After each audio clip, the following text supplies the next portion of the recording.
Well, the next topic of conversation, unfortunately, is Manchester United, Dave.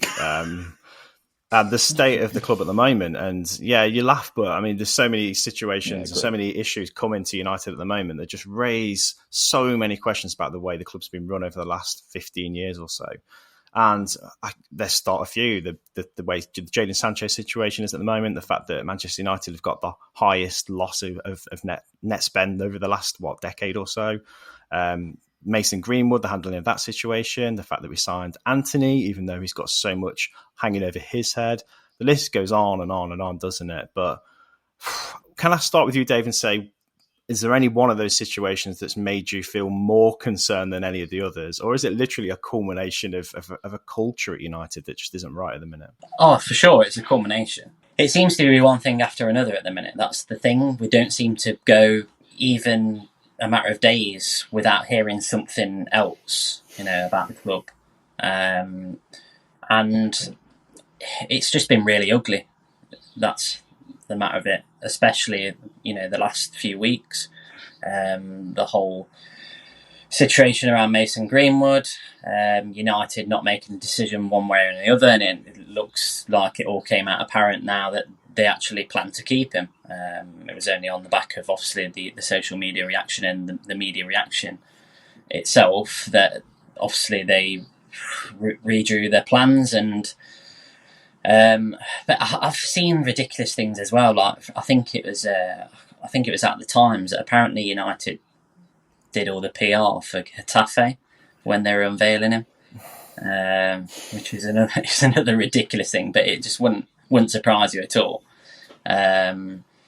But it is, and the thing is worrying me actually now is it's filtering into the dressing room. We'd known this anyway. I mean, I spoke to you before and I just said, surely it's impossible as a member of staff of that club to not be concerned about what's going on with the ownership, the indecision there, whether you're going to have a job, obviously when it does change hands, if it does. And then obviously it comes to the players, and it almost seems now that I don't know if there's somebody leaking things, and it definitely seems like that was something that actually stopped for a while when Ten Hag first came in. It almost seemed like that stopped. Well, obviously when he got rid of Ronaldo, I think Dean Henderson was one who was a bit of a bad character as well, but it seems like it's all coming back again now. You're hearing stories, daily, really, from the Athletic about Jadon Sancho, not his mentality about the players don't want him there. They've had enough of him, and it's just so toxic. The whole atmosphere around the club is toxic. For a club that seems to be claiming that it cares a lot about public relations and what the public think of their decisions, they're making a lot of wrong decisions that are really damaging the way the club is seen, aren't they, Myles? And I think from a United fan's perspective, you'd at least hope they try and say and do the right thing in each of these situations. It feels like they've not done the right thing in any of them, really, have they? It's just an absolute rotten to the core situation for Erik ten Hag to be dealing with. And I do feel for him to an extent, but I feel like he could do more as well. It's like the club needs some direction and it's got nothing, has it?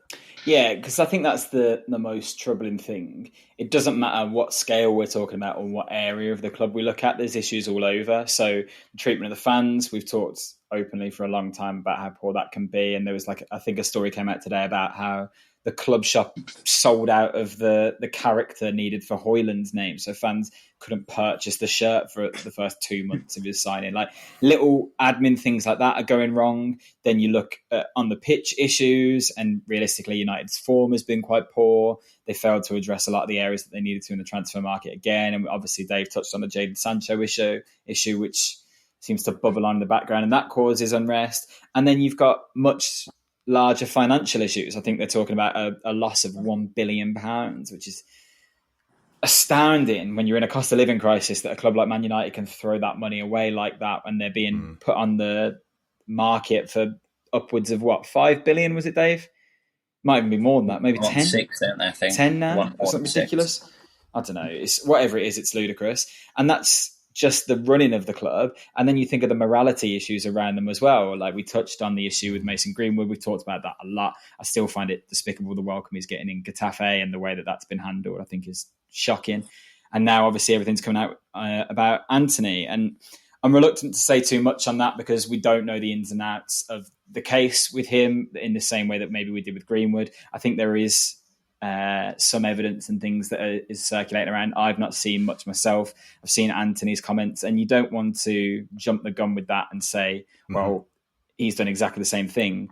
But you're right, Mike, the decision to bring him in with all of this lingering over them, that seems bizarre. And when you've just had this situation with Mason Greenwood and handled it quite poorly, you'd like to think they'd be proactive in dealing with this one right. The difference being Mason Greenwood was an academy product and classed as pure profit. Whatever happened with him financially, he wasn't really a big asset to lose. Whereas Antony, they've spent so much money on him, it feels like he will get more protection. And that's a scary thought. Then we have this whole issue with the former women's team coach. I think it's Jeff, is it Konopka, Dave? You'll probably know his name better than I do. Yeah.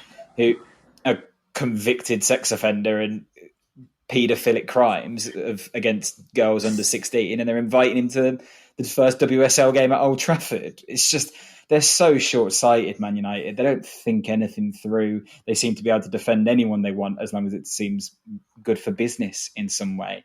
And what's ironic is they're harming their own business with these awful PR stunts every 5 seconds. They're clueless. And there's no sign that that improves because then they get taken over by Qatar.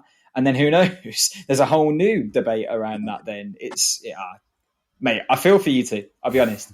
Because I don't want to sound over dramatic, but if this was my club, there would come a point where I thought, sack this, I'm going to go and start watching Redditch United. Because I wouldn't want to associate myself with the way they're being run right now. And that's so unfair on United fans. So unfair.